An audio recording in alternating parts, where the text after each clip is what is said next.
Você sabe o que é um cientista? Sabe o que ele faz? Você sabe quais são as competências que são requeridas de um cientista? Se você quiser respostas para estas perguntas, fique comigo até o final deste vídeo. Olá, sejam todos bem-vindos ao canal no YouTube, Escola de Cientistas Empreendedores. Eu sou o professor Rosivaldo Luceno. No vídeo de hoje, nós iremos abordar um assunto que é central no nosso canal no YouTube.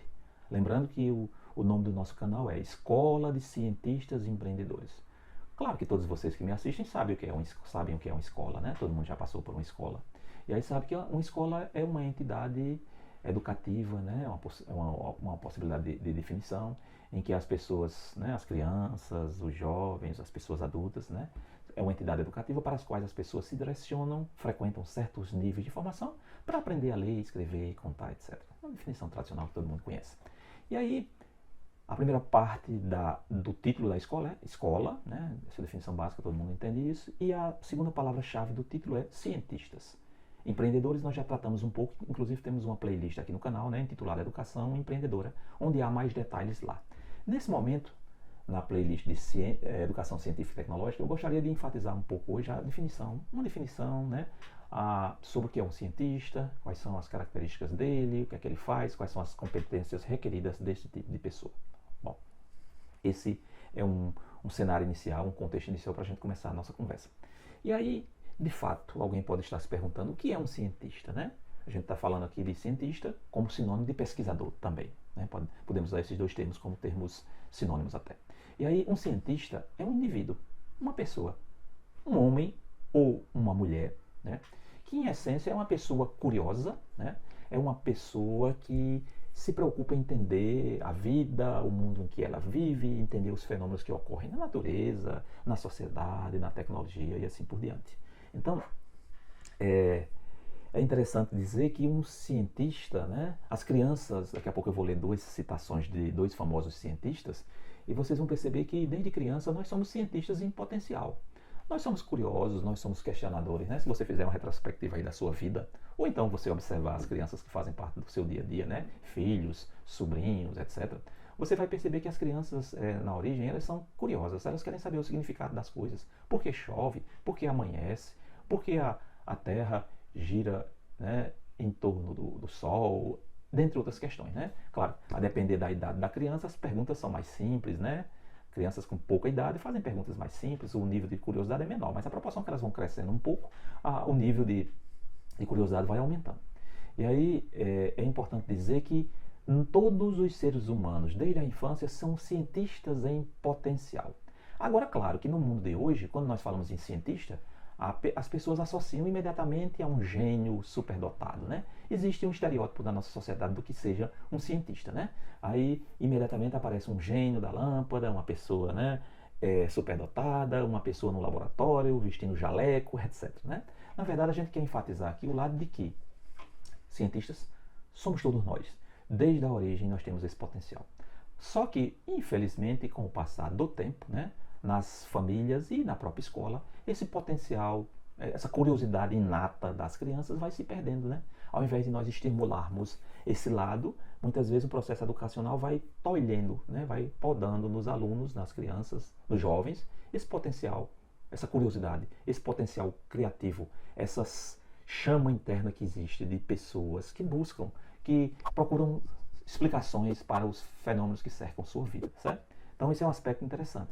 E aí, só para ilustrar, eu vou ler um primeiro pensamento aqui de uma famosa cientista, Marie Curie, uma cientista nascida na Polônia e radicada na França, né? Ganhou 2 prêmios Nobel, um em química e um em física. E ela tem uma frase que é muito interessante, que eu acho que ajuda a ilustrar bem o que eu estou falando. Ela diz assim: um cientista no seu laboratório não é apenas um técnico, é também uma criança colocada à frente de fenômenos naturais que impressionam como se fossem um conto de fadas. Então, essa famosa cientista, ela nos traz essa citação que nos leva a refletir, né, e a entender e fazer uma analogia com o processo natural de descobertas, de curiosidade das crianças. E, como vocês acabaram de ouvir, ela faz essa citação que ilustra bem o que nós estamos colocando. Igualmente, outro famoso cientista, né? Carl Sagan, foi um famoso astrofísico norte-americano. Vejam o paralelo que ele estabelece entre as crianças e os cientistas. Ele diz assim: as crianças são naturalmente cientistas, apenas ainda não possuem habilidades para desenvolver o conhecimento necessário. Dotadas de uma curiosidade quase insaciável, elas têm características em comum com cientistas, como a curiosidade e a imaginação. Mas nós mesmos, enquanto pais e membros da sociedade, acabamos reprimindo essas qualidades nos pequenos. Então, eu recorri a essas duas citações desses dois grandes cientistas, um homem e uma mulher, para mostrar que aqui nesse canal nós enfatizamos esses conteúdos, e homens e mulheres igualmente podem ser cientistas, pesquisadores. E essas duas citações, elas ilustram bem o potencial científico que há em cada criança, em cada jovem. Agora, é preciso que os adultos, que os pais, que os professores vejam que é preciso repensar o nosso sistema educacional, porque em muitos aspectos, aquelas curiosidades inatas, né, inerentes às crianças e aos jovens, vão se perdendo ao longo do tempo.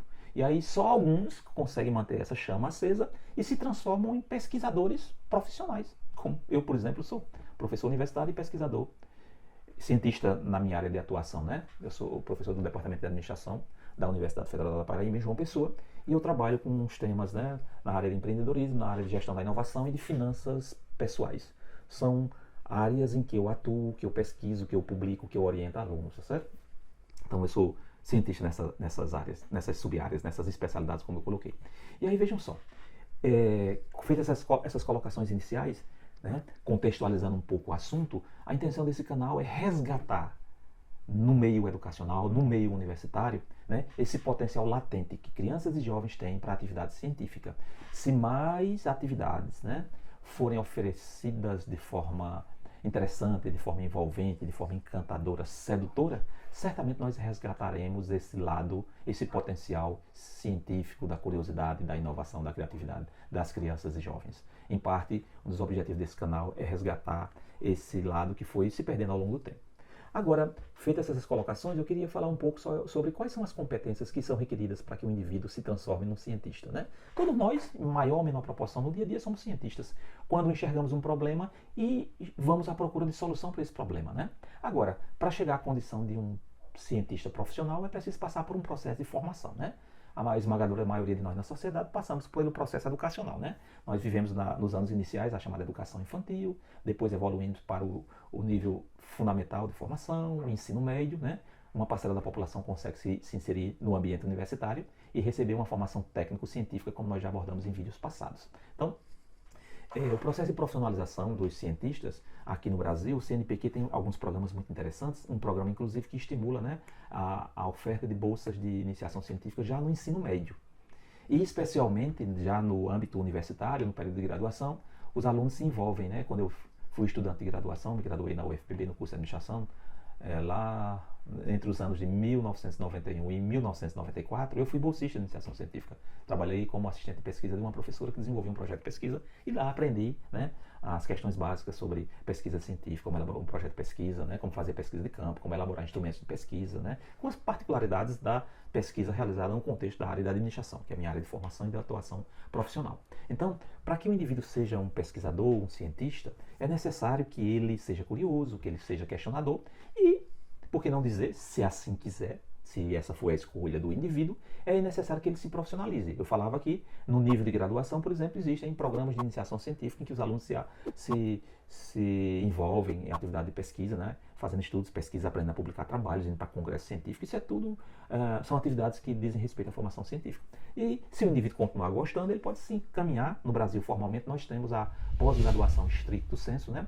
Existem dois tipos de pós-graduação, a lato sensu, que oferece curso de especialização para que as pessoas graduadas nas mais diferentes áreas possam se aprofundar em áreas específicas daquela grande área e possam se especializar e atuar em áreas específicas, em termos profissionais. No que diz respeito à pós-graduação stricto sensu, o indivíduo caminha na direção de fazer, como primeiro degrau de formação, o mestrado, né? Meu orientador de mestrado, ele dizia que o mestrado forma pesquisadores juniores, né? Pesquisadores em fase inicial de formação científica. E pode-se caminhar, se o indivíduo assim quiser, e se as oportunidades levarem o indivíduo a tanto, ele pode se encaminhar para fazer o doutorado, né? Meu orientador dizia que o doutorado era para a formação de pesquisadores seniores, né? Assim, pessoas já com a formação mais ampla, mais aprofundada, capazes de fazer avançar o conhecimento naquela área específica, né? De atuação. E aí, em alguns casos também existe a figura do pós-doutorado, que é um estágio pós-doutoral, o indivíduo já é doutor, pesquisador sênior, e ele vai desenvolver uma pesquisa a mais em parceria com o orientador dele, ou como professor universitário, ele se afasta da sua instituição para um grande centro, para o exterior, para fazer uma atividade de pesquisa em parceria com o orientador daquela instituição, com o objetivo de fazer intercâmbio, de fazer publicações, etc, etc. Bom, e aí, como eu dizia, então quais são as competências que são requeridas do pesquisador, né, do cientista? Ele precisa ter paixão, né? Ele precisa gostar, ele precisa ser curioso, ele precisa ser estudioso, ele tem que, claro, também escolher uma especialidade, né? Como vocês sabem, no Brasil, de acordo com as classificações da CAPES, do CNPq, a gente tem grandes áreas de conhecimento, né? Tem as ciências da saúde, tem as ciências humanas e sociais, né? Tem a área das engenharias, né? Tem as mais diferentes, as ciências exatas e da natureza, como são classificadas, né? E aí o indivíduo tem que escolher. Se o indivíduo vai para a área de saúde, como todos vocês sabem, existem cursos específicos, medicina, odontologia, fisioterapia, enfermagem, né? Todas aquelas áreas que a gente sabe. Como também na área de ciências humanas existem diferentes cursos de história, né? Educação, dentro das ciências sociais, sociologia, ciência política, antropologia. Se vier para as ciências sociais aplicadas à minha área de formação e de atuação, existem cursos como administração, como ciências contábeis, como economia, relações internacionais, dentre outros cursos. Se for para as engenharias, aí você sabe, né? Engenharia civil, engenharia elétrica, engenharia de produção, engenharia de materiais, engenharia agronômica, tem muitas áreas, né? Se a gente for para as ciências exatas da natureza, vamos encontrar matemática, física, astronomia, ciências biológicas, dentre outras. Então, a escolha é um caminho necessário. E eu já falei anteriormente, né? Se o indivíduo quiser ser um cientista profissional, ele precisa passar por esse processo de formação, né? Graduação, mestrado, doutorado, em algumas situações pós-doutorado. E aí, com isso, ele se habilita, se assim quiser, se foi a escolha profissional dele, de atuar como professor e pesquisador universitário, ou, por que não dizer, trabalhar em institutos de pesquisa que existem no país, né? Ou então, pode trabalhar na indústria. Hoje existem grandes empresas, né, da área de tecnologia, uma Embraer, uma Petrobras, uma Braskem, né, uma WEG. São muitas empresas que trabalham com tecnologia avançada e contratam pesquisadores. Uma Embrapa, né, são exemplos de empresas nacionais, a Natura, o Boticário, que tem pesquisadores, né, e que são pessoas que fazem estudos e pesquisas para resolver os problemas específicos, desenvolver novas soluções, novos produtos, tecnologias específicas de acordo com a missão de cada uma dessas empresas que eu falei. Outra coisa importante também que o pesquisador precisa ter, obviamente, é o conhecimento da língua inglesa, né? Como todos vocês sabem, a língua inglesa é a língua universal, de comunicação universal, da ciência, da tecnologia, da inovação, da medicina, né?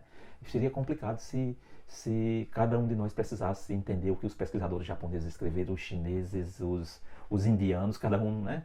Cada país nas suas respectivas línguas, seria difícil. Então, com o passar do tempo, por conta da força da hegemonia política, cultural, educacional, científica e tecnológica norte-americana, né, especialmente, a Inglaterra inicialmente, e mais recentemente no século XX, os Estados Unidos, isso tudo levou à situação em que o inglês se transformou na língua universal, na língua que, digamos assim, ela conseguiu se transformar na língua franca, na língua que padroniza e que consegue trazer esse trânsito livre para as pessoas. Então, saber inglês é muito importante para quem vai trabalhar com ciência. Primeiro porque esse fato que eu acabei de citar. E também porque as principais pesquisas, ou quase todas as pesquisas realizadas no mundo, elas podem ser realizadas no Japão, na China, na Índia, como eu coloquei, ou qualquer outro país do mundo, mas são publicadas ao mesmo tempo em inglês. É a língua franca a partir da qual o indivíduo se atualiza, acompanha as pesquisas, e na hora dele publicar pesquisas de alto impacto, seja no seu próprio país ou no mundo, ele vai fazer uso da língua inglesa, tá certo? Então é por todas essas razões que a gente fala da importância do conhecimento da língua inglesa para cientistas e pesquisadores.